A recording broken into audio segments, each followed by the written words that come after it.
Hoje o blog do Sargento Cláudio Dias tem a grata satisfação de entrevistar Subtenente Gonzaga, hoje Tenente Gonzaga, batalhador, lutador, já foi presidente da entidade Astra por vários mandatos, representante nato e inato da classe policial e bombeiro militar.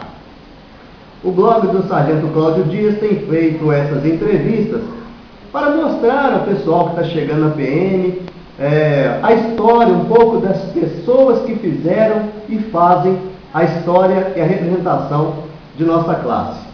Subtenente Gonzaga, é um prazer falar com o senhor e gostaria que o senhor falasse para os leitores e seguidores do blog um pouco sobre o senhor, vida, trajetória. Bom, primeiro eu quero te agradecer, Cláudio, por essa oportunidade.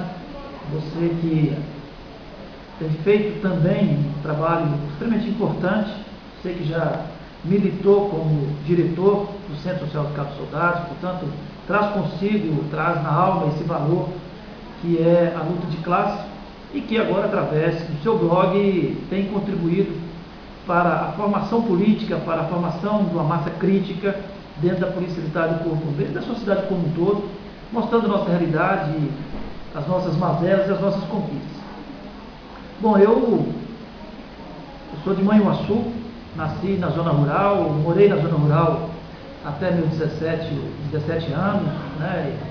E como toda pessoa oriunda da zona rural, eu comecei a trabalhar aos 6, 7 anos no cabo da enxada, né? Plantando e buscando lenha, enfim. Mas aos 16 anos eu fui fazer a 5ª série e aos 17 anos eu saí da zona rural, fui para a cidade de Manhuaçu para iniciar o meu curso de primeiro grau, fazer o primeiro ano do segundo grau aquela época. Perfeito.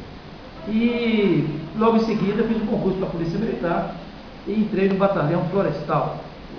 Hoje não existe mais, mas em 1981 foi criado um batalhão florestal e eu tive a honra de ser do primeiro pelotão de soldados do batalhão florestal. E trabalhei um pouco no interior e logo em seguida fiz o curso de cabo em 84, 85 fiz o curso de sargento e fiquei aqui em Belo Horizonte, lotado no batalhão de trânsito. Fiquei lá até 1990, em 90 eu fui para a ajudância geral e em 92 eu fui transferido para então diretoria de promoção social, hoje 10, já com destino ao clube dos sargentos. Eu tive a satisfação de ter sido convidado, ainda em 1989, para participar do processo eleitoral no clube dos sargentos, quando nós elegemos o Ulisses para presidente, que, na minha avaliação, foi responsável pela grande guinada que a nossa entidade deu no rumo de uma representação de classe. Até aquele momento, os clubes eram voltados exclusivamente para o lazer, para baile, para eventos sociais, cumpriam um papel importante, mas não tinha nenhuma ação, nenhuma atuação na perspectiva política e muito menos de representação de classe.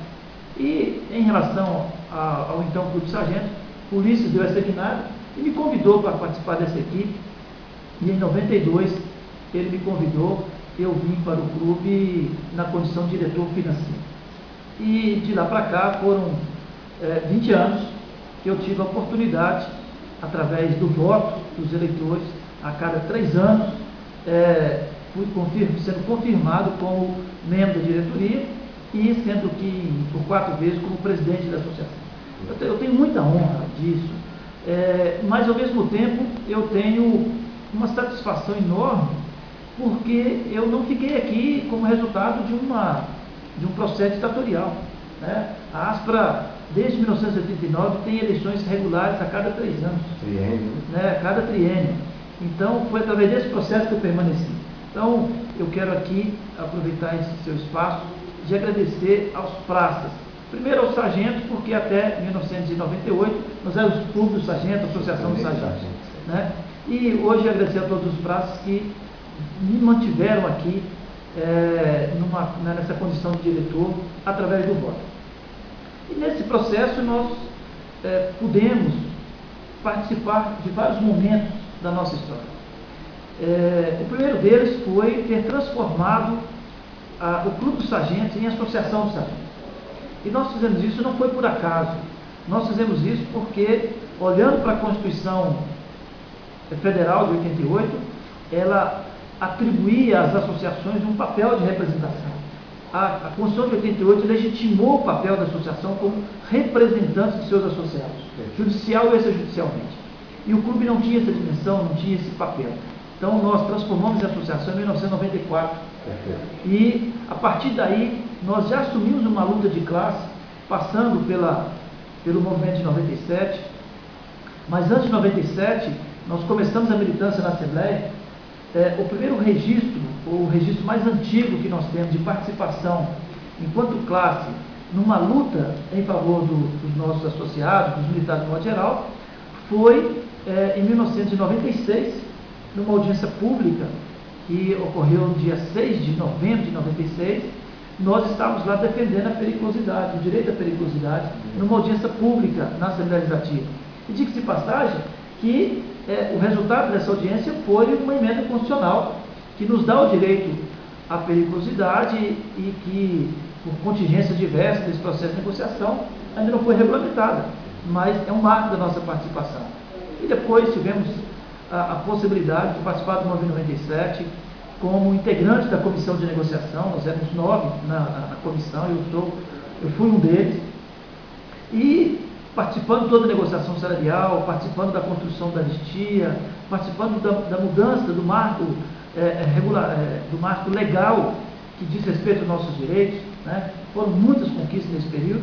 Então, essa é a minha trajetória e que me fez chegar até aqui hoje com possibilidades concretas, como eu tive, de participar do processo político eleitoral, né, 2 candidaturas a deputado federal, que com votação significativa e expressiva, e mais do que a votação, é participar da construção e da conquista da cidadania para a nossa classe, que é aquilo que mais precisávamos, era termos o direito à cidadania. Há muitos anos atrás, eu pensava com um grupo de militares, enquanto ainda pertencente à diretoria do Centro Social, em uma comissão de direitos humanos para os militares. E muito me fez feliz, né, quando vi que o senhor iniciou isso que era só um sonho dos policiais e bombeiros militares. Parece que hoje o senhor encabeça a Comissão de Direitos Humanos da ASPA ainda, não é isso mesmo? Exatamente. Nós percebemos que os direitos humanos, muito embora fosse e é até hoje um valor universal, né, respeitar os direitos humanos é respeitar a dignidade das pessoas. Né? Violar direitos humanos é violar a dignidade das pessoas. E aí nós vamos perceber que nós, policiais militares, tínhamos a nossa dignidade violada, desde o que estava expresso no regulamento disciplinar, como a pressão política, as ações políticas, e nós vamos perceber que quem fazia e faz até hoje a defesa dos direitos humanos são comissões da sociedade, seja através da organização das igrejas, da OAB, das comunidades eclesiais de base. Essas comunidades, esses segmentos se organizavam em comissões diversas para defender direitos humanos, numa perspectiva cada um do seu segmento. Né? Só muito depois é que o direitos humanos foi institucionalizado numa comissão na Assembleia, num conselho estadual, que deu uma conformação de órgãos de Estado. Mas a organização se dá a partir da sociedade civil organizada, como eu disse, igreja, sindicato e federação. E aí, nós não tínhamos tido ainda essa percepção e ficava o tempo todo apenas lamentando o fato de sermos considerados violadores de direitos humanos e que o Estado não nos defendia. Eu vou te contar, Cláudio, o que de fato nos fez caminhar tanto na criação da associação quanto na criação depois da Comissão de Direitos Humanos, que foi em 99. Tem um episódio que os nossos companheiros mais antigos vão lembrar, e eu acho que os mais novos precisam saber. Em 1992, nós tivemos uma guarnição que fez a apreensão de um menor que tinha engolido uma bucha ou várias buchas de cocaína, vários saquinhos de cocaína, para poder se livrar da prisão. Os policiais levaram esse menor para o hospital de Lomberes. E lá nesse hospital, os médicos que estavam de plantão se recusaram a atender esse menor, sob a alegação de que ali não tinha condições de atendimento, porque o menor precisava de um procedimento médico que eles não tinham condições de fazer. E aí a guarnição, e devolveu para a guarnição a responsabilidade de levar esse menino para outro hospital. A guarnição falou assim, olha, eu já trouxe para o hospital, então não cabe a mim tirar de dentro do hospital mais. O resultado disso foi que a guarnição prendeu os médicos por omissão de socorro. Esse desfecho, ele foi muito ruim, porque a Associação Médica, o Sindicato dos Médicos e o Conselho Regional de Medicina compraram a briga dos médicos sob a alegação de que eles estavam certos e passaram, no mínimo uns 3, 4 meses, o tempo todo batendo esses policiais, criticando a competência, dizendo que eram mal formados, despreparados, etc.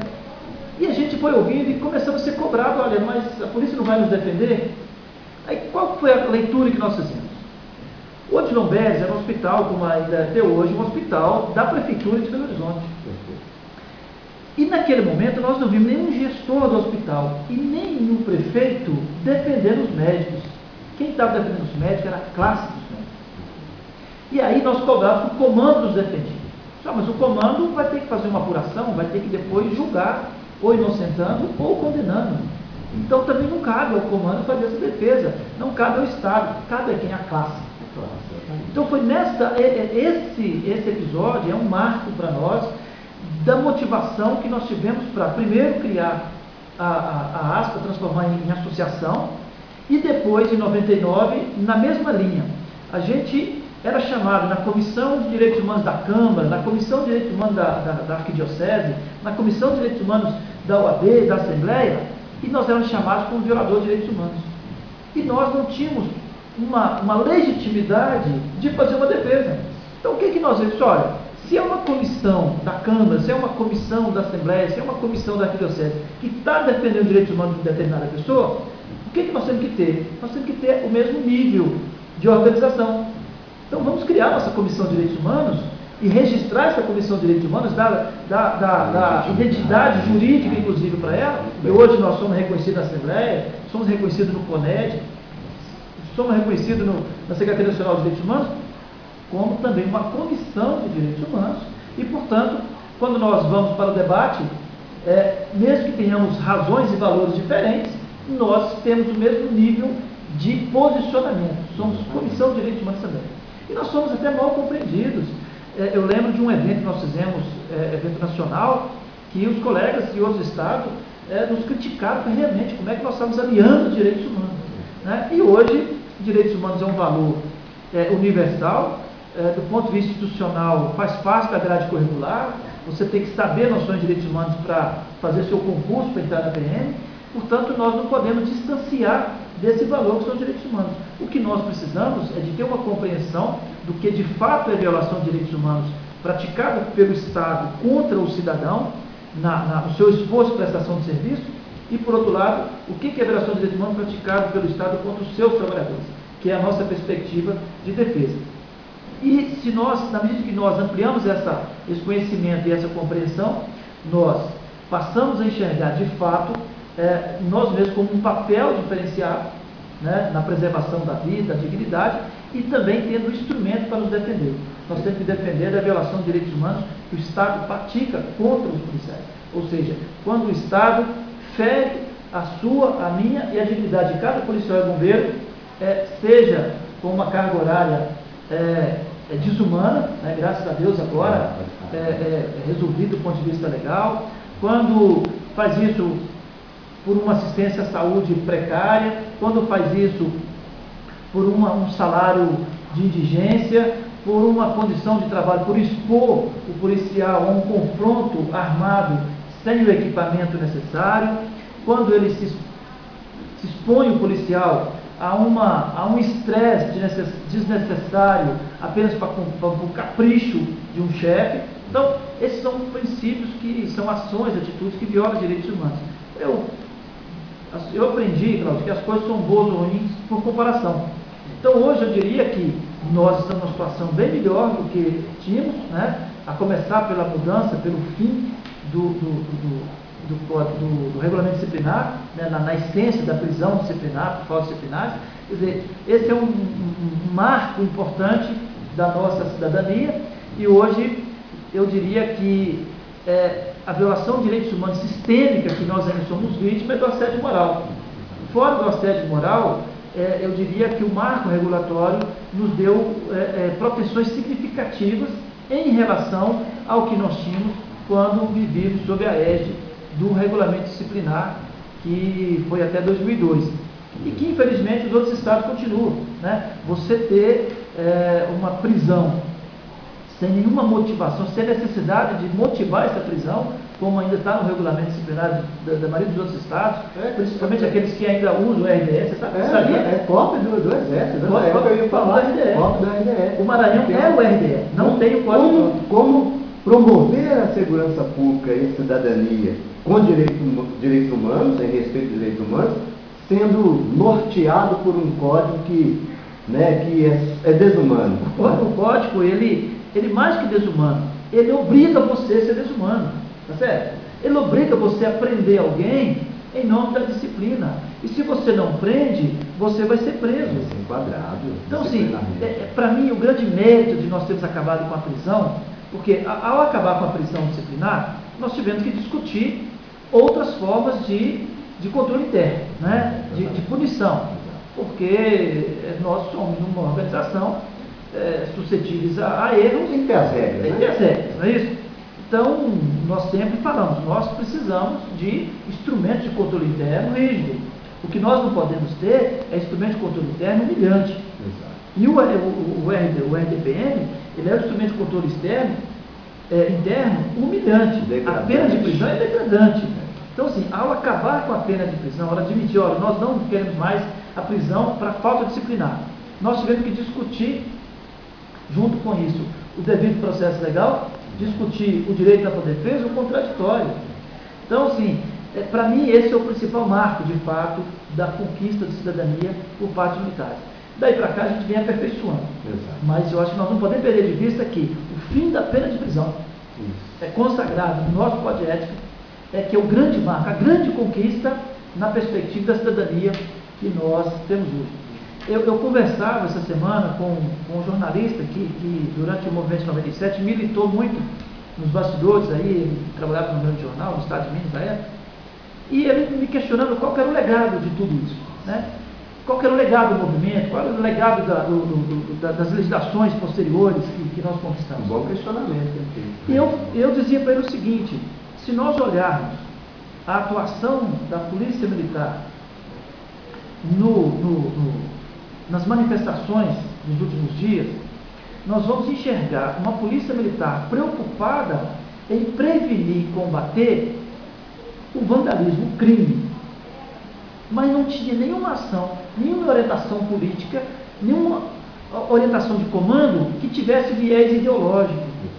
Ninguém se irritou porque o manifestante falou do governador, falou da Dilma, falou do deputado, falou do vereador, porque as reações, né, foram direcionadas ao poder público, né?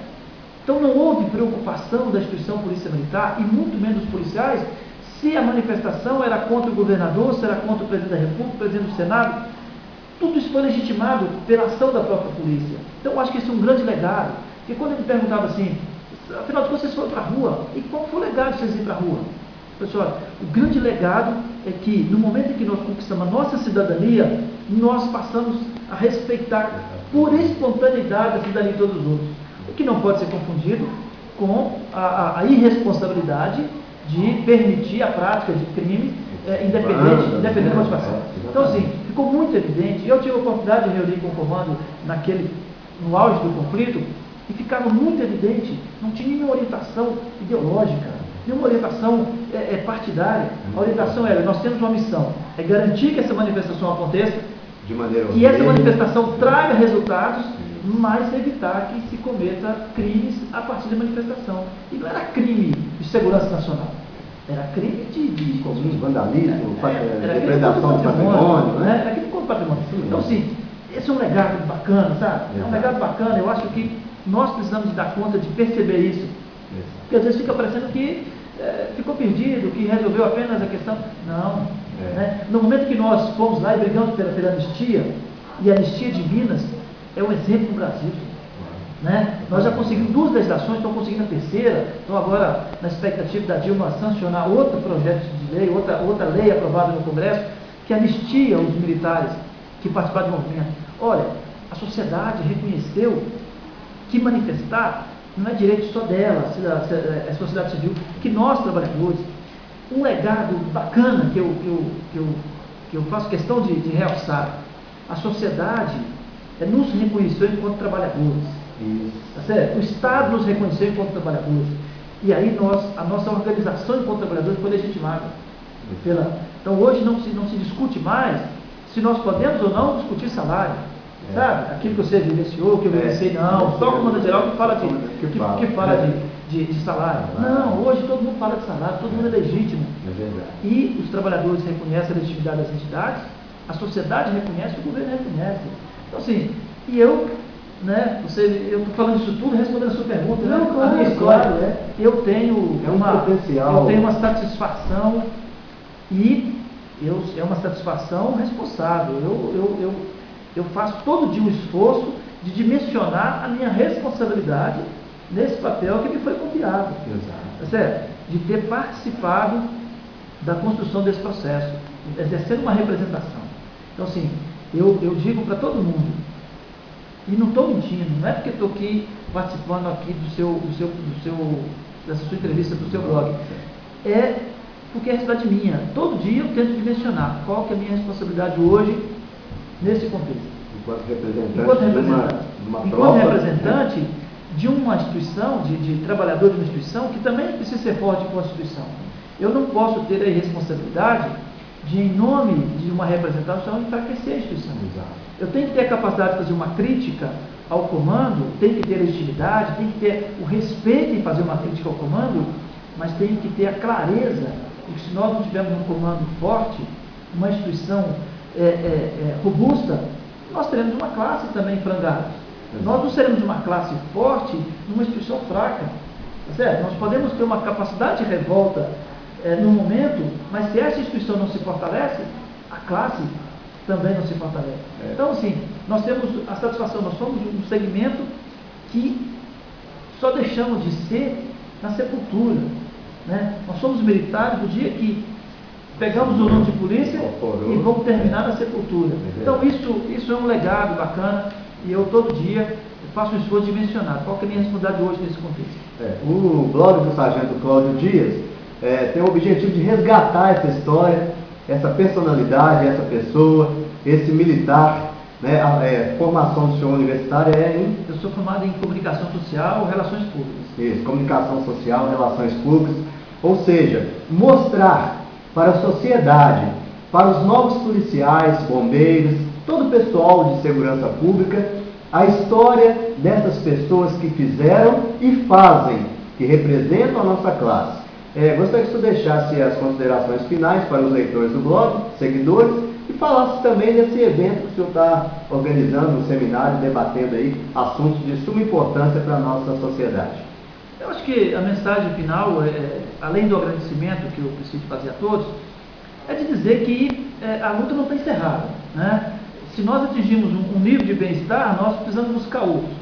E hoje eu tenho, aqui na associação, como coordenador da Comissão de Direitos Humanos, da Associação dos Praças, nós estamos trabalhando hoje com 2 focos, né, internos. Um é uma preocupação com a gestão da segurança pública, porque entendemos que nós somos hoje uma classe de trabalhadores muito bem preparados, muito bem qualificados e subutilizados em nossa missão da segurança pública. Então nós somos defensores de uma mudança na gestão da segurança pública que possa dar mais autoridade, mais autonomia para o policial militar trabalhar. Eu não consigo mais conviver com essa visão de que nós somos agente da autoridade policial. Nós temos um papel importante, nós temos conhecimento, nós temos responsabilidade. O Estado precisa mudar a sua gestão para que nós possamos avançar para caminhar para uma polícia de ciclo completo, caminhar para uma polícia em que o policial militar possa, de fato, tomar uma decisão em relação a uma ocorrência e ela ir direto para o Poder Judiciário. As ocorrências de menor potencial ofensivo não justificam passar com essa ocorrência pela delegacia apenas para que haja uma formalidade de uma transcrição, às vezes nem isso, para um documento chamado TCO, e isso demorar muito mais a chegar no Judiciário. Então, nós somos defensores hoje, queremos discutir, vamos fazer um seminário sobre esse tema, provavelmente em setembro ou outubro, onde nós queremos discutir com a classe, com os passos de modo geral, com os oficiais, com a instituição, essa proposta que está colocada em que o policial militar possa assumir o TCO e os crimes de menor potencial ofensivo, pelo menos, ser levado direto ao Poder Judiciário, ao Juizado Especial, em que no local de ocorrência o policial possa notificar os envolvidos, agente, testemunha, para com dia e horário para ele comparecer ao juizado, porque a passagem para a delegacia é inútil. É inútil. E se nós considerarmos o interior do Estado, aí que piora, porque o policial tem que deslocar 20, 30, 40, 50, 200 quilômetros ou mais para levar uma ocorrência, para voltar junto com o agente, com a vítima, com a testemunha. É uma perda de tempo, uma perda de recursos e uma imposição de um sacrifício para a vítima e para a testemunha que não se justifica com a tecnologia que está disponível hoje. Praticamente Minas Gerais toda está com sua internet. Olha, é muito fácil nós termos um sistema em que o policial militar possa, ou se não ainda da sua viatura, mas do seu quartel, fazer um agendamento de unidade especial, marcando hora, dia e local, para que a vítima, a testemunha possa comparecer. Então esse é um desafio que nós queremos enfrentar. O outro desafio, aí bem de classe mesmo, que nós precisamos de trabalhar, e eu te agradeço a oportunidade, é a questão previdenciária. O governo de Minas, o governo Anastasia, impôs na Lei Complementar 125 que ele vai mandar um projeto para regulamentar a previdência e assistência social dos militares em até 12 meses. Dos 12 meses, já se passaram 6. Então nós temos até o dia 14 de dezembro para que o governo cumpra sua promessa. E aí nós temos preocupado porque, como essa disciplina, essa matéria, Seguridade Social, Previdência, não fez parte do nosso currículo de formação, nós precisamos de nos preparar para defender os nossos direitos previdenciários. E hoje, em Minas Gerais, nós temos o direito a um instituto próprio, um regime próprio de previdência, mas temos pouca discussão acerca de como nós vamos viabilizar isso no futuro. Nós sabemos como é que é hoje, como é que é o passado, mas se o governo vier com uma proposta de regulamentar uma previdência nossa, dentro dos princípios de equilíbrio atuarial, por exemplo, nós teremos uma grande dificuldade de permanecer com os direitos que nós temos hoje, de integralidade, paridade e aposentadoria aos 30 anos. Da mesma forma, a saúde. E o governo, só para você ter uma ideia, e os nossos ouvintes, os nossos espectadores, com medidas ao longo dos últimos 15 anos, o governo confiscou, vou usar essa expressão, confiscou do IPSM, em valores anuais, 370 milhões de reais. Dinheiro destinado ao pagamento de pensões e ao pagamento de saúde. Portanto, são perdas que nós tivemos ao longo desse tempo e que são perdas significativas que, mesmo que hoje não esteja fazendo falta para o equilíbrio de caixa, mas com certeza faz falta para o equilíbrio atuarial das pensões e da assistência à saúde. Nós temos uma assistência à saúde boa em relação ao IPSEM e em relação ao SUS, mas ainda aquém da nossa necessidade. Quem está no interior paga um preço muito alto porque tem que deslocar, né? Não tem a assistência básica em muitos destacamentos. Então, esse colega, esse policial, esse bombeiro, tem que deslocar ele e sua família para, às vezes, fazer um tratamento, fazer uma consulta simples. Isso impõe que ele tenha a mesma contribuição e um custo maior na sua saúde, porque tem um deslocamento. Então, nós vamos fazer esse seminário dia 18, quinta-feira, com a expectativa de que, ao final, nós possamos ter um parâmetro mais consolidado com as demais entidades, com o comando, com o IPSM, para defender. Nós temos hoje um parâmetro de defesa. Nós defendemos que os militares continuem recebendo seus proventos pelo Caixa do Tesouro, Ou seja, que não haja a constituição de um fundo previdenciário, que não haja necessidade de uma contribuição, porque se nós caminharmos para aí, a nossa convicção é que nós vamos perder essa paridade, essa integralidade, e que a assistência à saúde continue no modelo hoje. Ou seja, se nós considerarmos o que arrecada hoje no modelo atual, é possível continuar com o mesmo padrão. Se nós tivermos que ter uma previdência em que exige a contribuição nossa, nós vamos perder esse padrão. Então nós defendemos isso, 30 anos de serviço para controle compulsório, nós não podemos admitir passar para 35, hipótese alguma, resgatar os 20% da patronal que o Estado confiscou a partir da lei complementar 125, manter os direitos de hoje, de integralidade, paridade e 30 anos de efetivo serviço como condição para a passagem compulsória para a residência. Eu estive no CEPREV, o Conselho de Previdência do Estado, representando os praças lá da ativa. E realmente a tendência lá era essa, de tentar unificar, jogar tudo numa, desculpa a expressão, numa vala comum e realmente acabar com os direitos que nós custamos adquirir através dos sargentos que criaram, né, a antiga Caixa Beneficente e que hoje é o IPSM, esse instituto que nos garante previdência e assistência à saúde. O que o subtenente Gonzaga fala é totalmente procedente. A gente agradece a participação desse nosso grande amigo, subtenente Gonzaga, hoje tenente Gonzaga, que nos representa, né? Falou em representação classista de policial militar e bombeiro. O nome do subtenente Gonzaga certamente esteve, está e estará nessa seara, nesse debate. Me permita, subtenente Gonzaga, um aperto de mão em nome de todos os telespectadores e seguidores do blog. Eu que agradeço, que é um aperto de mão de construção de convergências, principalmente na questão previdenciária. Isso mesmo. Muito obrigado. Um abraço, o blog do Sargento Cláudio Dias, em mais uma entrevista. Agradece e até a próxima.